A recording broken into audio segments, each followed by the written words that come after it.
Hi guys, welcome back to my channel. It's your girl Lex. Today I'm going to be talking about different tips that will help you to stop procrastinating. So I don't know if these are tips per se or if they're steps or what it is, because they all kind of tie together. But without further ado, let's get into the video. So first things first, do not label yourself as a procrastinator, because labels are very strong, they're very powerful. And so whatever you label yourself is what you're going to be. Your subconscious mind hears your labels and will just do things to make sure that you live up to that label. So if you go around saying like, I'm a procrastinator, I procrastinate so much, you're only going to continue to do that. You're going to continue to procrastinate. You're going to continue to be a procrastinator because that's what you're labeling yourself as. So just make sure to drop that label of procrastinator.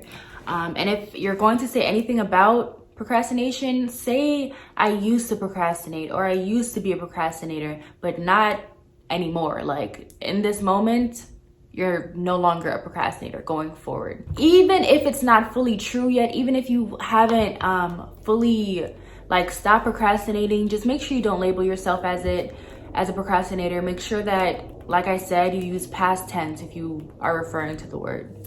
Secondly, always know what the task at hand is. Always know what the task is. So for instance, if you're assigned a paper for school and like, you know, who wants to do a paper? So like people will probably hear, oh, a paper, and then like automatically just push it to the back of their mind, push it to the back of their agenda because it's a paper and who wants to do that? But I challenge you to first, look at the prompt. Just look at the prompt, get an idea of what the paper is, what you have to write about, and who knows, maybe it's easier than you thought it was. It's just important to be clear about what the task is so that you know what's coming up. And you know, the task could be easier than you thought, or it could be a lot harder. Regardless, you need to know what the task is so that you can plan accordingly. Which brings me right into my second tip, which is to plan stuff out, or my third tip, I don't know. But plan stuff out, plan stuff out, plan stuff out. I cannot stress this enough. This is what helped me so much with school and life and anything that I would possibly procrastinate. I did mention this in my How to Get Good Grades video. If you haven't watched it, I'll link it up here so that you guys can check that out. But yeah, so once you get your task at hand, the minute you get your task, and this kind of goes into the next point, but it all kind of works together. You want to plan stuff out the minute you get it. Do not sit on it. Do not wait 3 days and push it to the back of your mind and like, oh, I'll plan it out later. Like, no. If anything, you need to plan it out right then and there. Because like I said, you don't know how long it's going to take. You don't know how much time you're really going to need to put towards it until you plan it out. Planning stuff out definitely helps to prevent you being overwhelmed from the situation. And I feel like that's why a lot of people procrastinate, is because the task is overwhelming or it's boring or it's just something that they don't want to do. What I mean by plan stuff out is to break down the workload.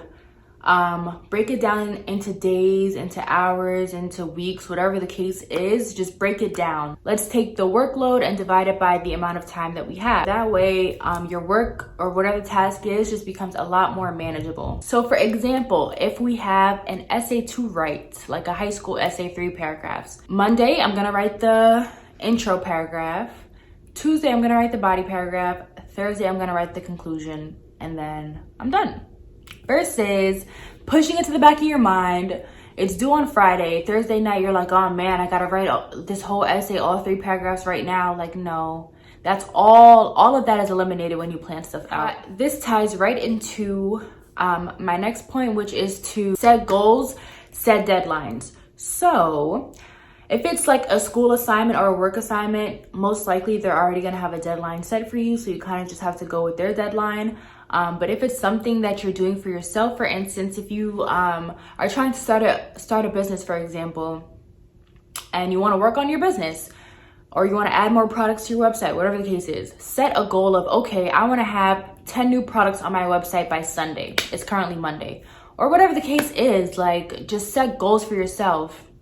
Or for instance, okay, today I'm working on my intro paragraph for my assignment. I'm going to set a goal to complete this in 1 hour. That way you're intentional.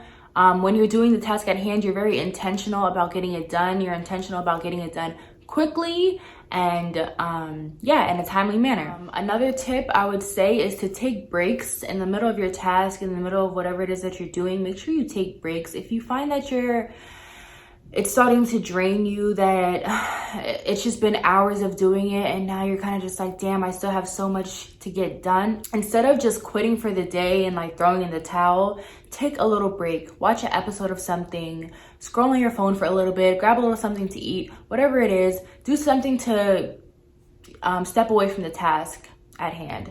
Then once you come back to the task, you're more refreshed and you have the energy and the drive to finish the task. I feel like taking breaks is very important so that you don't suffer from burnout, because once you're burnt out, you're not gonna want to even complete the task at all for the day. So that's what we want to avoid as well, because that kind of ties back into procrastinating. And after today and after this video, you're no longer a procrastinator and you no longer procrastinate. Nothing else to say. And the last tip or step is to give yourself a reward afterwards. And it's also important to make sure that you set the reward or decide what the reward is at the start of your task. So that way it keeps you motivated, it keeps you driven to finish the stuff that you don't want to do so that you can get to the stuff that you do want to do. Some examples. After I finish this assignment, I'm going to watch my favorite show on Netflix. Or after I finish this assignment, I'm going to have me a nice glass of wine and treat myself. Or once I finish this assignment, I'm gonna go hang out with my friends and go out to eat, or whatever the case is. Or maybe it's just something like just laying down and doing nothing after. Whatever it is, just make sure it's a reward that feels like a reward to you. Make sure that it's just something that you like. So using all these steps put together creates balance. Because if you're a procrastinator and like you like to just do all the fun stuff first and then do the work later, like, yes, you may get the work done. I'm sure people who procrastinate still get the work done, but you're still stressed because it's like, while you're having fun, for me at least, like, I can't have fun knowing that I have something that to do. I just can't, like, because it's like, damn, after I have fun, I have to go home and do this assignment. Like, Versus doing the assignment beforehand and giving yourself the reward after.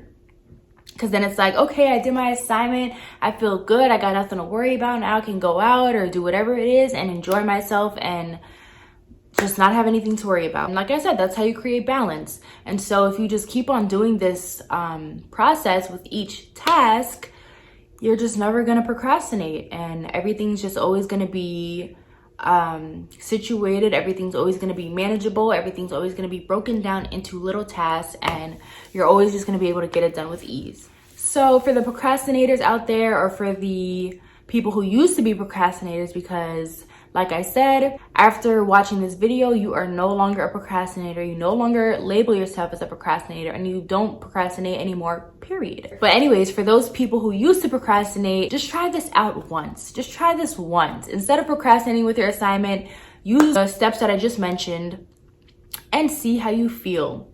I'm sure you're going to feel much more refreshed completing your assignment beforehand versus waiting to the last minute and then like rushing to do it last minute. So that concludes today's video. Those are all the tips that I have for you guys. I really hope this video was beneficial. I hope you guys liked it. Make sure you like, comment, share, and subscribe. Hit the bell so you can be notified every time your girl uploads, because you don't want to miss these gems that I be dropping. And that's it. Stay tuned for the next video. I love you guys.